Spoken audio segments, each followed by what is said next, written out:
रात के ठीक 1:17 बजे जंगल के भीतर बने श्मशान के रास्ते पर अजीब ठंड फैल गई थी। पेड़ों के बीच से आती हवा किसी सांस की तरह भारी लग रही थी और हर कदम के साथ सूखी पत्तियां ऐसे चरमराती थीं जैसे कोई पीछे पीछे चल रहा हो। उसी पल उसे पहली बार लगा कि अगर उसने पीछे देखा तो कुछ बदल जाएगा, कुछ ऐसा जो वापस नहीं आएगा। वह शहर से दूर रिसर्च के काम से आया था, अकेला। मोबाइल की रोशनी कमजोर पड़ चुकी थी और रास्ता वही था इसके बारे में स्थानीय लोग मना करते थे। दिन में उसे एक अघोरी मिला था, चेहरे पर राख, आंखों में अजीब स्थिरता। उस अघोरी ने बिना कोई डर दिखाए उसे बस एक चेतावनी दी थी, पीछे देखने की गलती मत करना। वजह नहीं बताई गई थी, बस चेतावनी। जैसे जैसे वह श्मशान के पास बढ़ा, वातावरण भारी होता गया। हवा में धुएं और मिट्टी की गंध घुल गई। कहीं दूर किसी जानवर की आवाज आई और वह सामान्य नहीं लगी। उसकी सांसें तेज हो गई। हर कुछ कदम पर उसे अपने पीछे किसी की मौजूदगी महसूस होती, पैरों की हल्की आहट, कपड़े के रगड़ने की आवाज। लेकिन उसने खुद को समझाया कि यह सिर्फ डर है। करीब 100 कदम आगे बढ़ते ही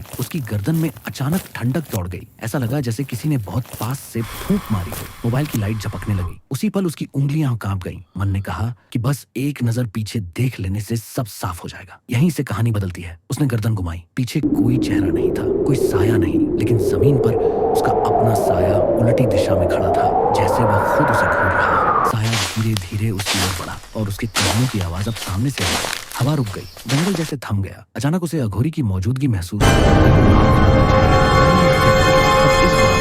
सामने नहीं, उसके भीतर था। उसे समझ आया कि चेतावनी शब्दों के लिए नहीं थी। पीछे देखने का मतलब था अपने ही डर को पहचान लेना। अगली सुबह वह बेहोशी में सड़क किनारे मिला। कोई खरोंच नहीं, कोई चोट नहीं, लेकिन जो बदला था वह दिखाई नहीं देता था। अब जहां भी वह जाता, किसी भी रोशनी में उसका साया हमेशा एक पल देर से हिलता। और रात 1:17 बजे वह कभी भी पीछे नहीं देखता, क्योंकि अब उसे पता है कुछ चीजें दिखे या न दिखे, देखने के बाद पीछा नहीं छोड़ती।